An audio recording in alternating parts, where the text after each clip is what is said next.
Si è svolto a Monfalcone, organizzato da AIBES Friuli Venezia Giulia e IAL, il primo concorso cocktail analcolico, denominato un cocktail della salute. Abbiamo chiesto il perché di questa iniziativa, che scopo aveva. Allo IAL di Monfalcone si è tenuto il primo campionato del cocktail analcolico delle scuole che preparano i barman, i futuri barman. Perché avete voluto fare questo campionato? Allora, abbiamo organizzato il primo campionato regionale insieme ad AIBES e all'azienda sanitaria, diciamo con uno scopo triplice, 3 obiettivi. Il primo è riuscire a coinvolgere sul territorio regionale e non solo un po' tutte quelle che sono le realtà formative del territorio, quindi fare in modo che si costituisca una rete tra scuole alberghiere dove tutti i ragazzi delle scuole abbiano la possibilità di confrontarsi, di conoscersi e in qualche maniera di aprirsi un po' l'un l'altro. Il secondo obiettivo è quello di fare in modo che i ragazzi possano vedere quelli che sono un po' i futuri professionisti, ma i veri professionisti, quindi AIBES con operatori professionisti reali, verso i quali magari loro possono vedere un modello al quale possono in qualche maniera rivolgersi come futura professione. Il terzo è il bere responsabile, quindi azienda sanitaria, che comunque trasmette il messaggio ai ragazzi che il cocktail è bello anche se non è alcolico, quindi è un momento didattico oltre che di gara. Il tutto va a confluire nell'obiettivo finale, che è quello di fare in modo che i ragazzi si divertano, i ragazzi sviluppano la propria passione dalla creatività, si emozionino e stiano insieme con lo spirito del gareggiare, ma tutto in chiave molto molto serena, insomma. Essendo il primo, c'è la possibilità che continui questa manifestazione? Noi siamo sicuri che continuerà, siamo sicuri che il prossimo anno sarà ancora più bella e siamo sicuri anche, vista la partecipazione di una scuola di Brunico, di una scuola di Rovereto e con il supporto anche di AIBES, di poter organizzare anche un campionato del Triveneto delle scuole alberghiere. Questo è un po' l'obiettivo ambizioso che ci prefiggiamo anche il prossimo anno. Si sta festeggiando, i ragazzi stanno festeggiando, l'AIBES ha fatto da giudice in questo caso, sentite gli applausi, per questi futuri professionisti dietro il bancone. Voi come professionisti del settore, barman e altre cose, come li avete visti? L'impegno è stato molto simpatico e molto chiaro. I ragazzi erano molto preparati e sono seguiti molto bene dai vari professori che li hanno preparati per questo incontro più che una gara, perché è stato vissuto come un confronto con le varie scuole per far vedere appunto che è bello trascorrere anche del tempo assieme e fare festa assieme degli amici, non necessariamente assumendo dei cocktails alcolici, e il messaggio è molto semplice: si può fare festa anche bevendo alcol free. Voi avete giudicato dei futuri barman, voi che siete i professionisti del settore, come avete visto questi ragazzi? Molto partecipi, molto preparati.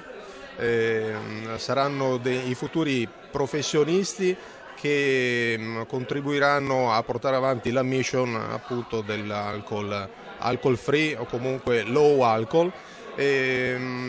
Crediamo che questo sia il percorso da seguire, sempre in collaborazione con quelli che sono gli istituti di formazione, le varie scuole che sono sul territorio, che hanno un impegno molto importante, appunto quello di formare i futuri professionisti, perché noi ci rispecchiamo anche in quelli che sono i ragazzi, vediamo in loro quelli che saranno i prossimi barman, i barman che da qui a qualche anno entreranno nel mondo del lavoro e quindi potranno portare avanti la nostra mission, che è appunto questa, quello che abbiamo visto quest'oggi.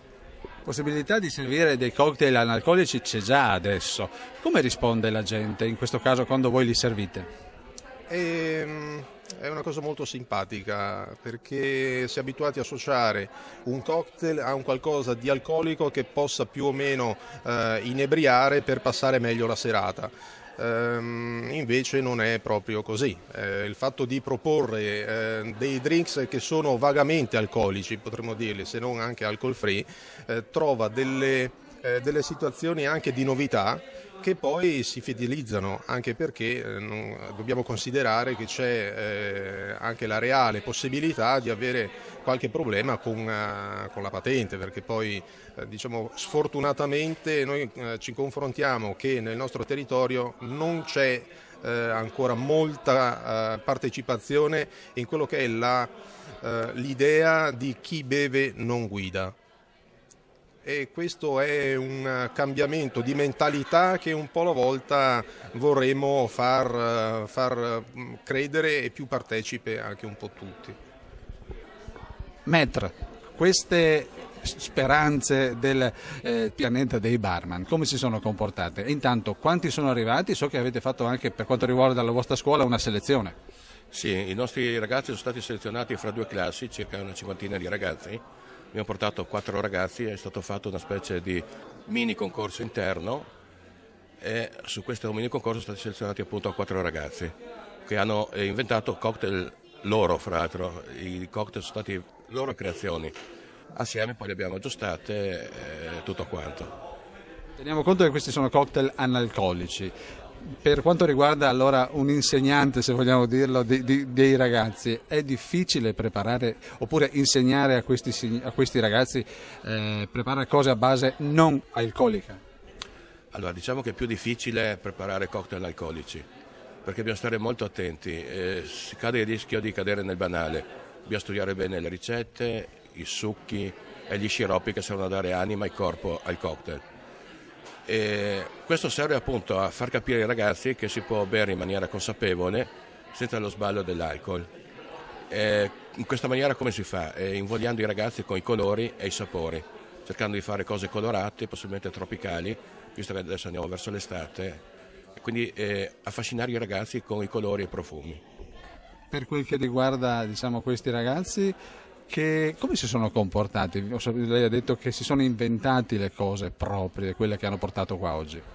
Io ho lasciato libero arbitrio ai ragazzi di seguire i propri gusti. Poi assieme i cocktail vincitori sono stati aggiustati in modo da renderli adatti a un concorso. E questa è la cosa bella, perché poi devo sentire, è una cosa che mi ha anche emozionato, sentire l'emozione dei ragazzi poi durante il concorso. Quello che state vedendo è un tavolo con tanti cocktail solo analcolici e con noi c'è la dottoressa celebre SS Triestina. Che validità ha questa manifestazione? Allora, secondo noi ha una grossa validità questa manifestazione proprio adesso che a livello nazionale e anche a livello locale siamo nel mese di prevenzione alcologica. Quindi in questo momento vogliamo dare un grosso risalto a una manifestazione simile organizzata proprio, fatta con mano proprio dai ragazzi. Vediamo qua dei bellissimi cocktail che hanno degli ottimi sapori che fino adesso ho gustato e ricordiamoci l'importanza che possono essere anche ottimi gusti senza l'alcol. Quindi per noi è molto importante un messaggio che viene dato ai ragazzi, soprattutto in questo periodo in cui si parla anche molto del problema degli abusi alcolici in questa fascia d'età. Quindi un bere sano in qualche modo, non un eccesso e soprattutto attenzione, ecco, ai rischi, soprattutto per questo target, ecco, di popolazione. In questo caso sono molto invitanti, in realtà sembrano come i cocktail normali, non hanno nessuna differenza, sono anche gustosi. Guarda, io ne ho assaggiati alcuni e veramente mi sono piaciuti. I colori, la decorazione, i ragazzi sono stati splendidi, anche molto emozionati, però anche molto bravi, insomma. I gusti erano ottimi, devo dire, veramente bravi. Perché i giovani bevono? Mi pare che hanno degli stimoli diversi da una volta. È vero, diciamo che negli anni la modalità di assunzione degli alcolici è cambiata. Ecco, oggi si parla molto di un modello anglosassone, che è un modello considerato per noi operatori sicuramente più a rischio. Si è passati un po' da un modello che è un modello mediterraneo, di un bere legato alla nostra cultura, il vino sulla tavola, eccetera, a un modello molto dei paesi del nord Europa, in cui il bere assume un significato legato un po' allo sballo, ecco, al bere per ubriacarsi. e diciamo che un po' con questa modalità sta proprio qua la differenza, ecco. Per cui le assunzioni di alcolici di questi ragazzi sono proprio alla ricerca, diciamo, di questa sostanza, che è una sostanza che diventa psicoattiva, pari a volte anche ad altre sostanze assunte, ecco. Quindi noi almeno operatori cogliamo proprio qua la differenza, e la differenza che sta appunto nel rischio poi rispetto all'abuso. Quindi se non si possono proibire certe serate, certe manie, le si possono almeno indirizzare verso certi tipi di cocktail. Ecco, sì, questo mi sembra un ottimo suggerimento, mi sembra anche un ottimo suggerimento ipotizzare, voglio dire, anche una modalità diversa, ecco, delle assunzioni, nel senso che noi, ecco, oggi abbiamo sperimentato in qualche modo l'assunzione di comunque delle bibite molto fresche, dei cocktail, e alla fine sono anche questi dei cocktail gustosissimi e insomma senza alcol. E potrebbero andare bene anche durante un happy hour o comunque anche durante la notte fonda, che sono i periodi topici del consumo di alcol. Ecco, sugli happy hour e sulla notte fonda ci sarebbe veramente molto da parlare, nel senso che qua ci scontriamo un po' con un mercato, ecco, e ahimè, insomma, il mercato degli alcolici è anche molto potente, nel senso che, voglio dire, magari passasse, ecco, un messaggio che si riesce a bere bene anche così, quello che abbiamo fatto oggi, ecco. Certi messaggi certe volte vengono confusi con la civiltà o il modo o l'usanza del bere. Cosa si può dire? Allora, possiamo dire che spesso quando si fanno delle campagne di prevenzione, soprattutto su questo tema dei rischi legati all'alcol, troviamo una grossa difficoltà, e questa grossa difficoltà è un po' dettata dalla cultura. Sicuramente c'è una cultura del bere, per cui è anche difficile, voglio dire, dare un messaggio di prevenzione quando poi culturalmente è molto accettato, ecco, l'alcolico. E un'altra difficoltà sta proprio nei mass media e nella pubblicità. E noi abbiamo una lotta veramente forte, ecco, contro i messaggi che arrivano dalla televisione ai giornali, soprattutto di pubblicitari per quanto riguarda gli alcolici. E ricordo che c'è anche uno studio insieme ad alcune trasmissioni che vengono su diversi canali televisivi.